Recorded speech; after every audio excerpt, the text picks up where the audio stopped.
The sun dipped low, casting long shadows across the cracked sidewalks of a town where division was written in every corner. Faded graffiti on brick walls whispered stories of inequality. Words like justice and freedom scrawled alongside harsher ones that spoke of anger and blame. The air carried an undercurrent of tension, as if even the breeze knew better than to linger too long here. Residents moved with purpose, their eyes darting warily at strangers who didn't belong to their side of the invisible line dividing neighborhoods.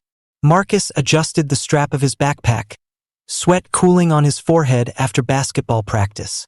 His sneakers slapped rhythmically against the pavement as he walked home, his mind drifting to dreams bigger than this small, suffocating town. He wanted to be a civil rights lawyer, a voice for those who couldn't speak up themselves. But tonight, those aspirations felt distant, drowned out by the weight of what surrounded him. Every step reminded him of how hard it would be to break free from these barriers. A patrol car crept along the curb ahead, its headlights slicing through the dusk. Officer Dan Harper sat behind the wheel, his gaze fixed on Marcus. To anyone else, it might have seemed routine, but there was something calculated in the way Harper's knuckles tightened around the steering wheel. He saw more than just a teenager walking home. He saw assumptions shaped by years of prejudice. In his mind, Marcus wasn't just another kid. He was a stereotype come to life, a potential threat before any evidence existed. Harper slowed the car and called out the window. "Hey you, stop right there." His voice cut sharp through the evening quiet. Marcus froze mid-step, confusion knitting his brow. "What did I do?" he asked, turning toward the officer. "You're loitering near a crime scene," Harper replied, stepping out of the car. His tone was clipped, accusatory. "Didn't you hear about the break-in down the block?" "I was at basketball practice," Marcus said, holding up his hands instinctively. "I don't know anything about that." But Harper wasn't listening. His eyes scanned Marcus from head to toe, lingering on the backpack slung over one shoulder. Without warning, he reached forward and grabbed it, yanking it open. Inside were textbooks, a water bottle, and a pair of gym shorts.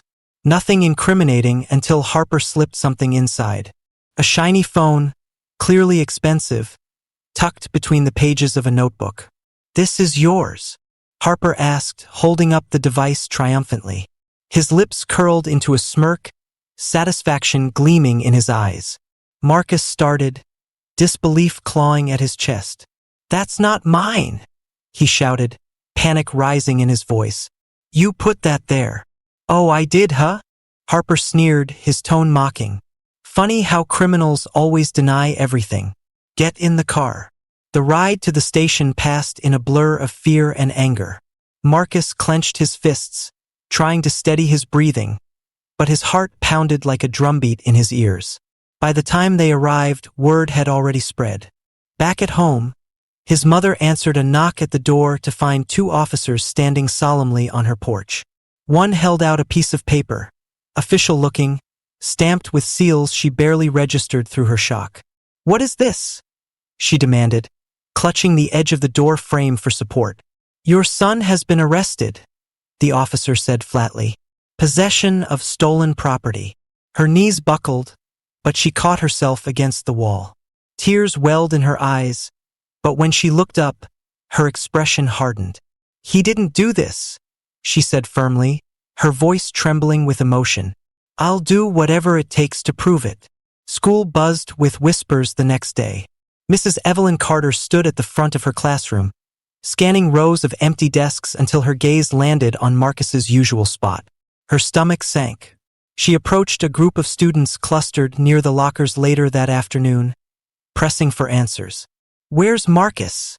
she asked, her voice gentle but probing. "Why isn't he here?" One student shrugged. "They say he got arrested." Another muttered, avoiding eye contact.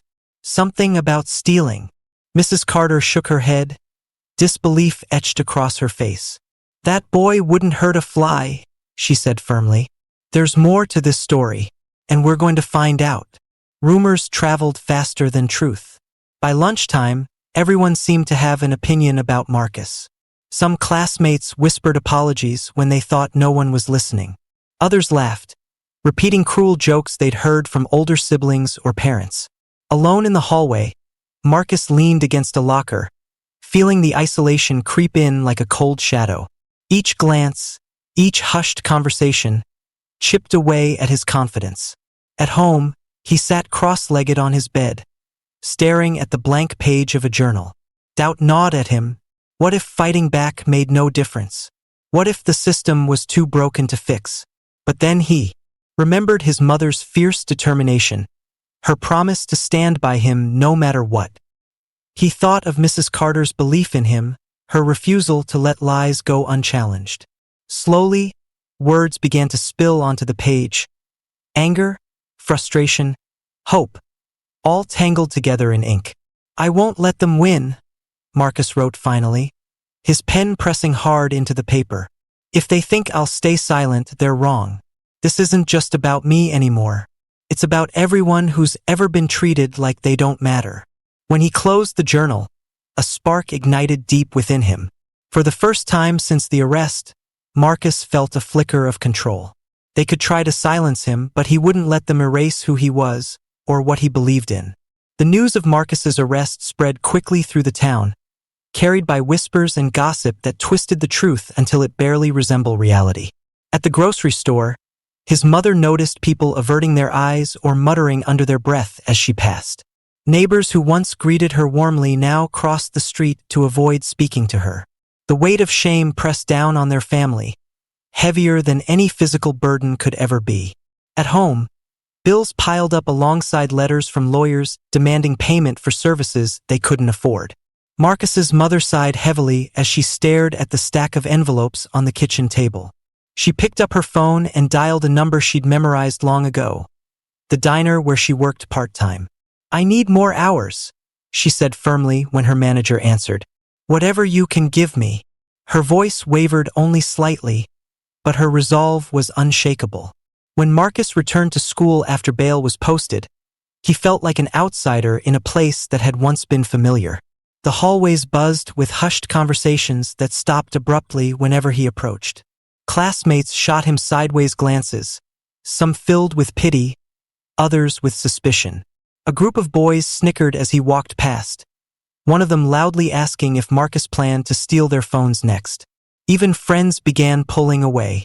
Jamal, who used to sit beside him in class every day, hesitated before sliding into his usual seat. "Hey!" he mumbled awkwardly, avoiding eye contact. When Marcus tried to ask what was wrong, Jamal shrugged and mumbled something about needing to focus on exams. It stung more than Marcus cared to admit. He found himself sitting alone at lunch, picking at food he no longer had an appetite for, wondering who, if anyone, he could still trust. That night, Marcus lay awake staring at the ceiling, replaying the day's events over and over in his mind.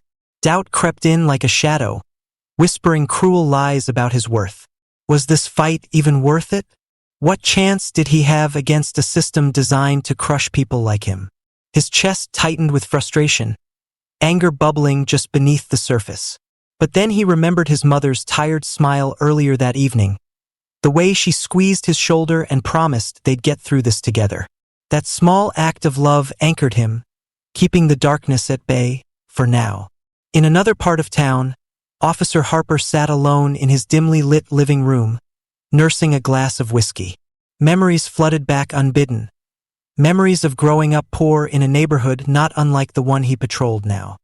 He thought of his father losing job after job, drowning his failures in alcohol, and lashing out at anyone weaker than himself. Harper had sworn never to end up like him, but somewhere along the way, bitterness took root. Poverty and violence shaped his worldview, teaching him to see danger in every unfamiliar face. Now, those ingrained biases drove his actions, clouding his judgment and hardening his heart. Behind closed doors, Harper doubled down on his efforts to ensure Marcus stayed locked away. He leaned on witnesses, twisting their words until they fit the narrative he wanted to sell. One young woman hesitated, visibly uncomfortable under his intense gaze. "Are you sure you didn't see him near the scene?" Harper pressed, his tone leaving no room for doubt. She nodded reluctantly, though her eyes betrayed her uncertainty. Corruption flowed effortlessly here, enabled by a system that rewarded loyalty over truth. Meanwhile, Marcus met with his public defender for the first time. Ms. Alvarez was kind enough, but exhaustion lined her face, and her desk groaned under the weight of countless case files. "Listen, Marcus," she said gently. "We're going to do everything we can, but you should know, it's not going to be easy." Her honesty struck a chord. There was no sugarcoating the uphill battle ahead. Later, during a pre-trial hearing, the judge addressed Harper with a familiarity that made Marcus's stomach churn. Subtle nods, shared glances. It all pointed to a deeper bias baked into the very foundation of the justice system. Back at school, Mrs. Carter refused to let injustice go unchecked. She called meetings with other teachers, rallying support for Marcus and organizing a grassroots campaign. Flyers appeared around campus urging students to attend a rally outside the courthouse. "We can't stay silent," she told a packed classroom of eager faces. "If we don't speak up for Marcus, who will?" Alone in his room, Marcus turned to journaling as a lifeline. Words poured onto the page in jagged lines, raw and unfiltered. He wrote about the pain of isolation, the anger burning inside him, and the flicker of hope he clung to despite everything. Writing became a form of release, helping him process emotions too big to contain. Each entry ended with a reminder, "You are more than this moment." One evening, Marcus joined his younger sister, Tasha, on the porch. They gazed up at the stars, the cool night air wrapping around them like a blanket. "Do you think people will always treat us differently because of our skin color?" Tasha asked softly, breaking the silence. Marcus hesitated, choosing his words carefully. "Some might," he admitted, "but that doesn't mean we let them define us. We decide our worth, not them." As he spoke, he realized he wasn't just reassuring her. He was reminding himself of the same truth. On the morning of the trial, supporters gathered outside the courthouse, holding signs that read justice for Marcus and end racial profiling. Voices rose in unison, chanting slogans that echoed off the surrounding buildings. Marcus watched from a distance, overwhelmed by the sight of so many people standing together. For him, for others like him, for justice. Mrs. Carter caught his eye and gave him a small nod, her expression resolute. In that moment, Marcus felt something shift within him. This wasn't just his fight anymore. It belonged to everyone willing to stand against the storm.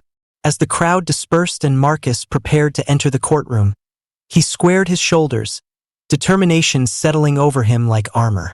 Whatever came next, he knew he wouldn't face it alone. The air in the courtroom was heavy, thick with tension that seemed to press down on everyone present. Marcus sat stiffly at the defense table, his hands clasped tightly together to keep them from trembling. His mother sat behind him, her fingers gripping the back of his chair like it might steady her own nerves. Friends and supporters filled the rows of seats, their faces etched with worry as Officer Harper took the stand. Harper's voice carried a practiced confidence as he recounted his version of events. "I saw him near the scene," he said, pointing directly at Marcus. He matched the description perfectly. Each word felt like another nail being driven into place, sealing Marcus's fate. The prosecutor nodded approvingly, reinforcing Harper's testimony with sharp questions designed to paint Marcus as guilty beyond doubt. In the gallery, Marcus's younger sister leaned into their mother, whispering, "They're lying, right? They have to be." Just as despair began to settle over the room, a low murmur rippled through the crowd. A figure stood hesitantly near the entrance, a fellow officer, visibly conflicted but determined. He approached the bailiff, who escorted him forward.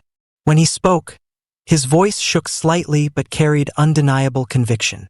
"Your Honor, I need to say something. I witnessed Officer Harper planting evidence in Marcus Johnson's backpack that night." A collective gasp swept through the courtroom. Heads turned, eyes wide with shock. Harper's face flushed red, and for the first time, cracks appeared in his carefully constructed facade. The judge demanded silence, but the damage was done. People whispered urgently among themselves, the atmosphere shifting from one of resignation to cautious hope. Under oath, The whistleblower described what he had seen. Harper slipping the stolen phone into Marcus's bag while pretending to search it. "I didn't know what to do," he admitted, his voice cracking under the weight of his confession. "But I can't let this go on. It's wrong." His courage electrified the room, dismantling Harper's credibility piece by piece. Jurors exchanged glances, some scribbling notes furiously, others simply staring at the witness in stunned disbelief. As the cross-examination continued, Harper's composure began to unravel. Sweat beaded on his forehead, and his answers grew defensive, even erratic. "You expect me to believe you just happened to see this?" the defense attorney pressed. "Why didn't you come forward sooner?" Harper interjected angrily, accusing the whistleblower of lying, but his protests rang hollow. Beneath the surface, glimpses of his inner turmoil emerged. Flashes of fear, guilt, and desperation, as the lies he'd built crumbled around him. When it was Marcus's turn to speak, the room fell silent. Standing before the jury, he took a deep breath, steadying himself. "This isn't just about me," he began, his voice soft but firm. "It's about every person who's ever been judged not for who they are, but for how they look or where they come from." He paused, looking each juror in the eye. "What happened to me isn't fair, but if we let fear and prejudice win, then nothing changes. I want to fight for a world where no one has to feel the way I did." His words hung in the air, resonating deeply. One juror wiped away a tear. Another nodded slowly, visibly moved. Even the judge adjusted his glasses, perhaps to hide the emotion flickering across his face. Marcus's sincerity cut through the layers of bias and doubt that had clouded the trial, planting seeds of empathy in its wake. Back at the prosecution's table, the district attorney scrambled to salvage Harper's story. But the cracks were too wide, the contradictions too glaring. Witnesses called earlier now seemed less credible, their testimonies undermined by the whistleblower's revelations.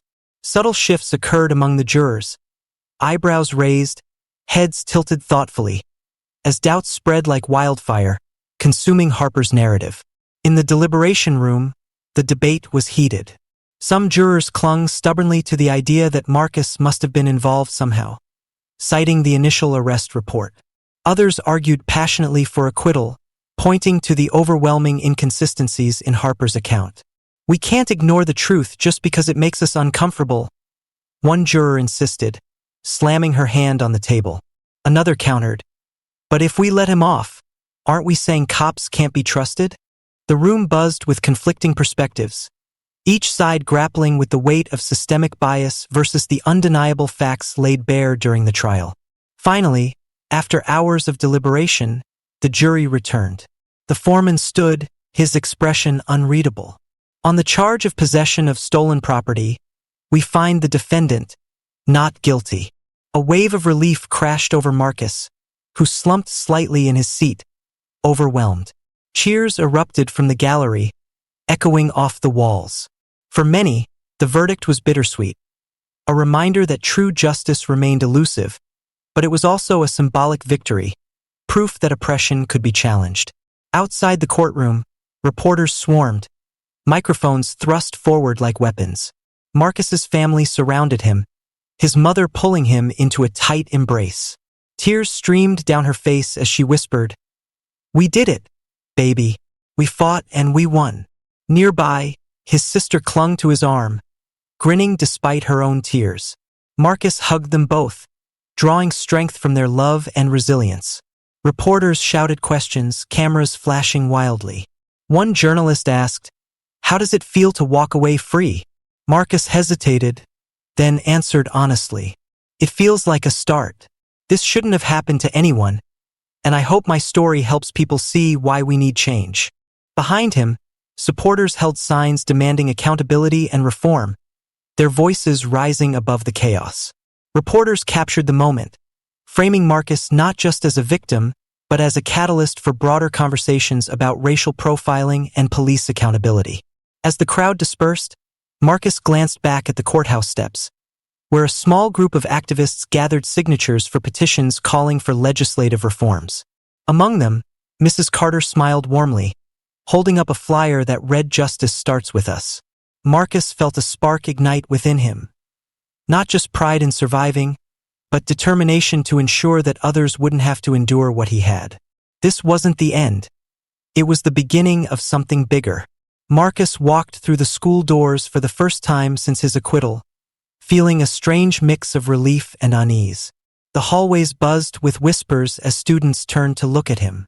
Some faces softened when they met his gaze, apologetic smiles or quiet nods, but others remained cold, their skepticism still lingering like an unspoken accusation. One classmate approached hesitantly, shifting from foot to foot. "Hey, Marcus," he said, his voice barely above a murmur. "I'm sorry about what happened. I shouldn't have doubted you." Marcus nodded slowly, accepting the apology without saying much. It wasn't perfect, but it was progress, small steps toward breaking down the walls that had been built around him. In the days that followed, Marcus found himself thinking less about revenge and more about action. He couldn't change what had happened to him, but he could use it to make things better for others. Sitting in the library after school, he scribbled notes on a sheet of paper, ideas for workshops, petitions, and campaigns to address racial bias in education and policing. When Mrs. Carter stopped by to check on him, she noticed the pages scattered across the table. "What's all this?" she asked, picking up one of the sheets. Marcus looked up, determination lighting his eyes. "It's time we do something," he said firmly. "If people won't listen, we'll make them hear us." News of Officer Harper's downfall spread quickly through the community. Suspended pending investigation, Harper became a cautionary tale, a symbol of how unchecked prejudice could destroy not just lives but reputations. At a department meeting, colleagues avoided sitting near him, their silence speaking louder than any words. Harper sat stiffly, staring straight ahead, but inside, he felt the weight of everything crumbling around him. His once unshakable confidence had eroded into bitterness and regret. Though some saw his punishment as justice served, others recognized it for what it truly was: a single step in a much larger journey toward systemic reform. At home, Marcus's mother watched her son with pride swelling in her chest. She'd seen him struggle, seen him doubt himself, but now she saw something else: strength. Over dinner one night, she reached across the table and squeezed his hand. "You've grown so much," she said softly. "I'm so proud of you." Marcus smiled, though his eyes glistened with unshed tears. "We made it together," he replied. "I couldn't have done it without you." Their bond has deepened through hardship, fortified by shared resilience and love. For the first time in months, laughter filled their tiny kitchen again, lightening the heaviness that had hung over them for so long. The ripple effect of Marcus's case stretched far beyond their town. Activists nationwide seized on his story, using it to spark conversations about racial profiling and police accountability. On talk shows and news programs, experts debate the need for legislative changes, mandatory body cameras, independent oversight boards, and stricter penalties for misconduct. Petitions circulated online, gathering thousands of signatures overnight. In classrooms and community centers, teachers used Marcus's ordeal as a teaching moment, urging young people to speak out against injustice. Slowly but surely, his name became synonymous with courage and hope. Mrs. Carter spent late nights at her desk, typing furiously as she worked on a book documenting Marcus's journey. Each chapter poured out of her like a river, carrying pain, triumph, and lessons learned along the way.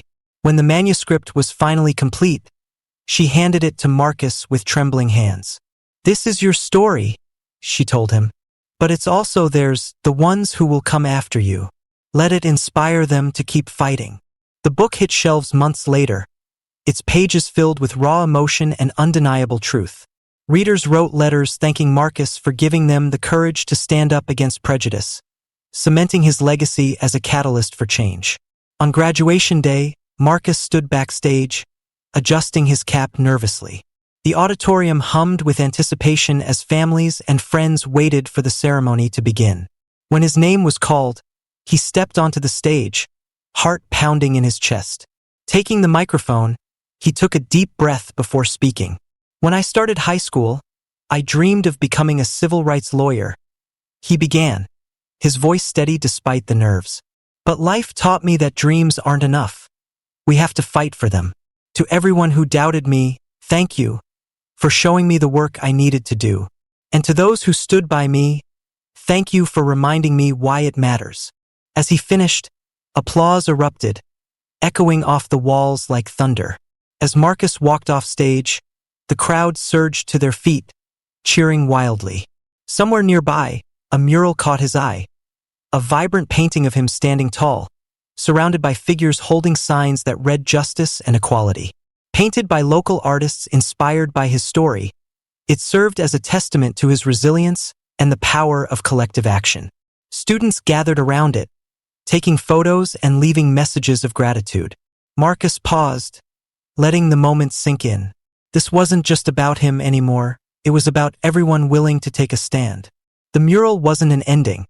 It was a promise, a reminder that the fight for equality was far from over.